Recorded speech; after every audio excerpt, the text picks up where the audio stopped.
Hello everyone, this is Moshmi and we are now discussing India's 38 intangible asset. So I would be speaking in Hindi. Intangible asset क्या होता है? Intangible asset वो asset होते हैं जो जिनका physical substance नहीं होता है, जिनको आप बोलते हो कि टैंजिबल नहीं होते हैं, उनका फ्यूचर इकोनॉमिक बेनिफिट्स एग्जिस्ट होती है और उसके एफईबी पे एंटिटी का कंट्रोल होता है। अब क्या मतलब होता है कि control over future economic benefits? इसका ये मतलब होता है कि आपके पास ये पावर है कि आप ऑब्टेन कर सको वैसी बेनिफिट्स को एंड आप ability to restrict others to access those benefit. पहले तो आप पावर करो उस बेनिफिट को ऑब्टेन करने के लिए, और जब आप उस पावर को ऑब्टेन कर लियो तो आप बाकी सबको रेस्ट्रिक्ट करो कि वो इस पावर को यूज़ ना कर सके। बेसिकली ये मतलब होता है फ्यूचर इकोनॉमिक बेनिफिट्स को। अब है आइडेंटिफाइबल। आइडेंटिफाइबल का क्या मतलब होता है? आइडेंटिफाइबल का होता है सेपरेबल एंड ट्रांसफरेबल इंडिविजुअली। वैसे एसेट्स जिसको आप सेपरेट कर सकते हो और ट्रांसफ़र कर सकते हो इंडिविजुअली, और जो कि कॉन्ट्रैक्ट से अराइज होता है। अब क्या है कि एग्जांपल्स क्या है इंटेंजिबल एसेट्स के? अब हमें ये तो पता चल गया कि इंटेंजिबल एसेट्स क्या होते हैं। इंटेंजिबल एसेट्स वो एसेट्स होते हैं जिनका existence of future economic benefits होता है और एंटिटी का उस पर कंट्रोल होता है। अब फ्यूचर इकोनॉमिक बेनिफिट्स कंट्रोल क्या मतलब होता है कि entity has the power to obtain that benefits, और they even have the power to restrict those entity to use that power. वो उस बेनिफिट को रेस्ट्रिक्ट कर सकते हैं कि बाकी लोग यूज़ ना कर सकें। अब है कि कौन कौन सी चीज़ें इंटेंजिबल एसेट नहीं कहलाती है?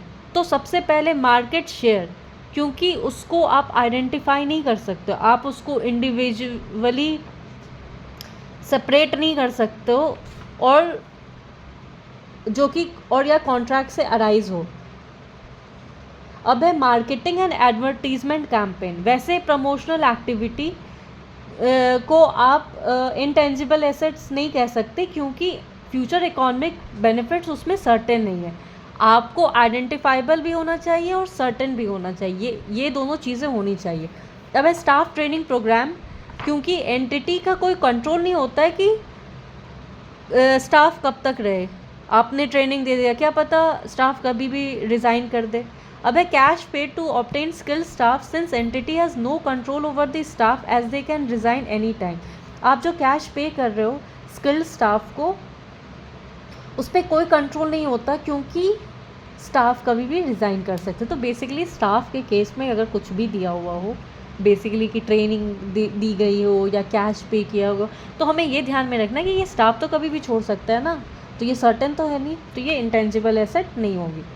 बट अगर कोई रेस्ट्रिक्शन हो कि कोई भी रिक्रूटेड पर्सन है उसको एटलीस्ट किसी टाइम तक काम करना ही है, अगर ये रेस्ट्रिक्शन है तब वो हो जाएगा इंटेंजिबल एसेट। ठीक है। अब है इसको आप रिकॉग्नाइज़ कैसे करते हो? देखो, रिकॉग्नाइज़ करने को आपका क्या मतलब है? रिकॉग्नाइज़ करने का ये मतलब है कि आप उसको बुक्स में कब शो करते हो? तो जब उसका प्रोबेबल फ्यूचर इकोनॉमिक बेनिफिट्स हो और उसको कॉस्ट को आप मेजर कर सकें। देखो, सारे एसेट्स के जो भी इंडेस है उसमें रिकॉग्निशन तभी होती है कि पहला फ्यूचर इकोनॉमिक बेनिफिट्स मेजर कर सके और कॉस्ट को, फ्यूचर इकोनॉमिक बेनिफिट्स हो, इसका प्रोबेबिलिटी हो, और जो कॉस्ट है उसको आप मेजर कर। अगर दोनों चीज़ें रहेंगी तभी आप इसको रिकॉग्नाइज़ करोगे। अगर एक भी चीज़ इसमें नहीं रही तो आप रिकॉग्नाइज़ नहीं कर सकोगे। तो पहला ये है कि आप इनिशियल रिकॉग्निशन कब करते हो? तो आप इनिशियल रिकॉग्निशन तब करते हो जब इंटेंजिबल एसेट को परचेस और इंटरनली जनरेट करते हैं। ठीक है, तभी आप इनिशियल रिकॉग्निशन कर सकते हो, यानी कि इंटरनली जनरेटेड को भी आप रिकॉग्नाइज़ कर सकते हो और जो आपने इंटेंजिबल एसेट्स खरीदा है उसको भी आप रिकॉग्नाइज़ कर सकते हो। इनका रिकॉग्निशन हमेशा कॉस्ट बेसिस पे होता है। अब कॉस्ट में क्या क्या इंक्लूड हो सकता है? कॉस्ट में वो सारी चीज़ें इंक्लूड हो सकती है जो कि डायरेक्टली एट्रीब्यूटेबल है, जो कि डायरेक्टली एट्रीब्यूटेबल हो और वो चीज़ नेसेसरी हो इंटेंजिबल एसेट को कंडीशन में लाने के लिए, सो दैट मैनेजमेंट उसको यूज़ कर सके। तो पहला है परचेज प्राइस, जितने में परचेज़ किया। अब है ट्रेड डिस्काउंट। वो ऐसे भी हम लोग ट्रेड डिस्काउंट और रिबेट माइनस करते हैं।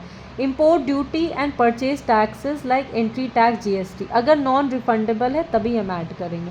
लीगल फ़ी कॉस्ट हम ऐड करेंगे, प्रोफेशनल फ़ी, कंसल्टेशन फ़ी, एडवाइज़र फ़ी हम ऐड करेंगे, कस्टमाइजेशन कॉस्ट हम ऐड करेंगे, टेस्टिंग कॉस्ट हम ऐड करेंगे, एम्प्लॉयमेंट कॉस्ट ऐड करने वाले हैं, क्योंकि ये जो एम्प्लॉयमेंट कॉस्ट है ये बेसिकली अगर हम कोई सॉफ्टवेयर परचेज़ कर रहे हैं फॉर एन एग्जांपल और उसमें हमें कोडिंग की ज़रूरत है, तो जो भी एम्प्लॉय उसके लिए रिक्रूट हुए हैं उनको हम पैसे दे रहे हैं। तो बेसिकली आप किसी भी इंटेंजिबल एसेट को रेडी टू यूज़ करने में ही यूज़ कर रहे हो ना, इसीलिए इनका कॉस्ट इंटेंजिबल एसेट में ऐड हो जाएगा उसके कॉस्ट में। और कोई भी डायरेक्टली एट्रीब्यूट कर रहा है इंटेंजिबल एसेट को बनाने में तो वो कॉस्ट भी ऐड हो जाएंगी। अब हमें क्या ध्यान देना है कि जब भी टैक्सेस दी हुई है क्वेश्चन में तो हम उनको मान के चलना है कि ये नॉन रिफंडेबल है और ये हमेशा इंक्लूड होगा।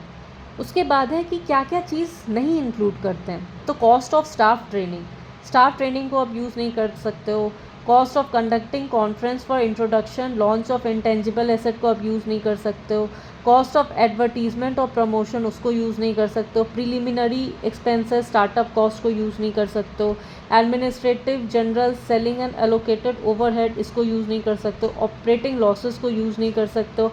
Maintenance contract of intangible asset इसको यूज़ नहीं कर सकते हो।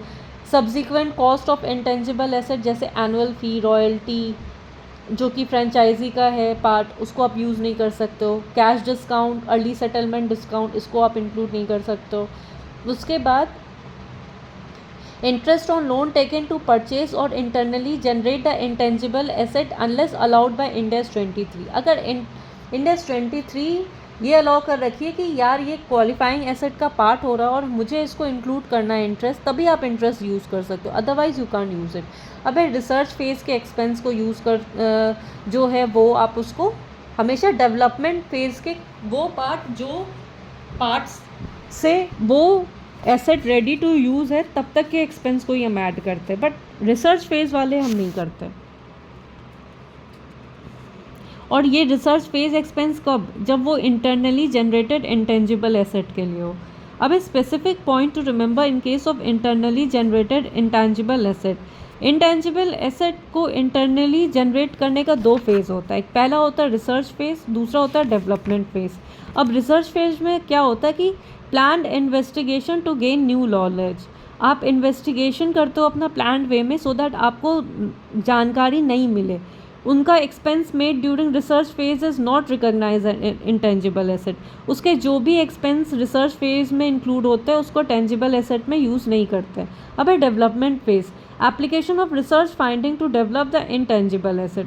डेवलपमेंट फेज कब स्टार्ट होता है, तब स्टार्ट होता है जब आपका इस्टेब्लिशमेंट हो जाता है technical feasibility and regulatory approval. ये दोनों के अप्रूवल इम्पॉर्टेंट, एक तो टेक्निकल फीजिबिलिटी भी होनी चाहिए और रेगुलेटरी अप्रूवल भी हो जानी चाहिए, तभी उस दिन से recognition criteria of internally generated intangible asset is met.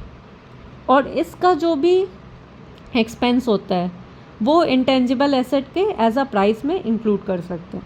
Internally generated brands, mastheads, publishing title, customer list, goodwill, ये सबको रिकॉग्नाइज नहीं करते इंटेंजिबल एसेट में, क्योंकि उनके जो कॉस्ट है वो मेजर नहीं कर सकते आप रिलायबली। इसीलिए जो भी इंटरनली जनरेटेड ब्रांड हो गया, मास्ट हेड्स हो गए, पब्लिशिंग टाइटल हो गई, कस्टमर लिस्ट हो गई, गुडविल हो गया, ये सब भी है, ये सबको आप नहीं कर सकते हो। क्या नहीं कर सकते हो, आप उसको कॉस्ट रिलायबली मेजर नहीं कर सकते हो। तो ध्यान रखना कि ये सब चीज़ें को आप नहीं मेजर कर सकते हो। अगर कोई भी रिसर्च प्रोजेक्ट है, जैसे expense on research phase is acquired in a business combination, कोई भी रिसर्च प्रोजेक्ट है और उसका जो रिसर्च फेज का जो एक्सपेंस है वो बिजनेस कॉम्बिनेशन के टाइप में एक्वायर किए हैं, तो जो भी then it is recognize as intangible asset at fair value, और तब उस इंटेंजिबल एसेट को फेयर वैल्यू पर रिकॉग्नाइज करेंगे। अब है अकाउंटिंग जर्नल एंट्री। बिगनिंग में जब इंटेंजिबल एसेट को आप परचेज करते हो या इंटरनली जनरेट करते हो तो उसका एंट्री क्या है कि एसेट बनता है तो डेबिट बैलेंस हो, intangible asset account DR2 bank account या पेबल अकाउंट। अब हर ईयर एंड में आप क्या करते हो, हर ईयर एंड में आप अमॉर्टाइज करते हो। For amortisation on intangible asset तो अमॉर्टाइजेशन ऑन इंटेंजिबल एसेट, ठीक है, क्योंकि ये हमारा खर्चा है तो ये डेबिट बैलेंस होगा। अब क्या है कि उसको पीएनएल में जब डालना होता तो पीएनएल टू अमोर्टाइजेशन। अब है कि अगर इंटेंजिबल एसेट को एक्वायर किया है ऑन डेफर्ड सेटलमेंट टर्म, तो आप उसको इंड एस 16 की तरह रिकॉग्नाइज करना। अगर मान लो इंटेंजिबल एसेट को एक्वायर किया इन एक्सचेंज ऑफ एसेट, तो जैसे इंड एस 16 में है वैसे आपको उसका काम करना है। अगर गुडविल को आपने एक्वायर किया इंड एस 103 के अकॉर्डिंग, तो जैसे इन 103 में आप काम करते हो वैसे ही आपको करना है। अब है अमोर्टाइजेशन ऑफ इंटेंजिबल एसेट। आप इंटेंजिबल एसेट को अमोर्टाइज कैसे करते हो, तो उनके क्या क्या मेथड है। तो पहला मेथड है स्ट्रेट लाइन मेथड, सेकंड है आपका डिमिनिशिंग बैलेंस मेथड, और थर्ड है आपका यूनिट प्रोडक्शन मेथड। तो स्ट्रेट लाइन मेथड में आप cost minus residual value divided by useful life करते हो, तो आपको अमोर्टाइजेशन कॉस्ट मिल जाती है। डिमिनिशिंग रिड्यूसिंग बैलेंस मेथड में आप opening carrying amount into amortization rate कर देते हो। यूनिट्स ऑफ प्रोडक्शन मेथड में amortization is charge in ratio of estimated production unit. अगर कोई भी एस्टिमेटेड प्रोडक्शन यूनिट्स को रिवाइज कर रहे फ्यूचर में, तो अमोर्टाइजेशन चार्ज होता है revise ratio of estimated production units from the year in which estimate has been revise. जिस टाइम से एस्टिमेटेड प्रोडक्शन के यूनिट्स को रिवाइज किया गया फ्यूचर में, तो अमोर्टाइजेशन उस पर चार्ज होगा जब revise ratio of estimated production units from the year in which estimated has been revise, जिस साल से रिवाइज किया गया उस साल से हम लेंगे रेशियो। अब इसका नोट है, amortisation for intangible asset begins when it is available for use. ठीक है, हम कब उसको अमोर्टाइज करते हैं, जब रेडी टू यूज़ होने में हो तब हम करते हैं। अब कब सीज होता है, जब वो डी रिकॉग्नाइज हो जाता है या सेल हो जाती है, या उसको इंड एस 105 में हेल्ड फॉर सेल कहते हैं। अगर कोई भी चेंज है अमोर्टाइजेशन मेथड में, यूज़फुल लाइफ में, रेसिडुअल वैल्यू में, तो ये अकाउंटिंग एस्टिमेट हुआ। मेथड, यूज़फुल लाइफ और रेसिडुअल वैल्यू, इसका प्रोस्पेक्टिव इफेक्ट दी जाएगी। Effect will be given in remaining future period. Also in case of change in amortization method, useful life, residual value, we will use carrying amount instead of cost in SLM amortization formula for calculating amortization for remaining future period. जब आप prospective effect निकालोगे तो change in amortization method में, useful life में, आप carrying amount किसको लोगे, आप carrying amount instead of cost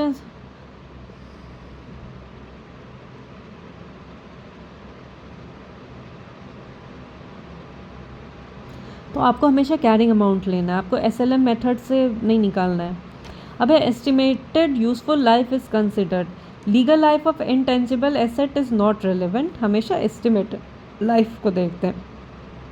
अब इसका अकाउंटिंग क्या होगा, ईयर एंड पे।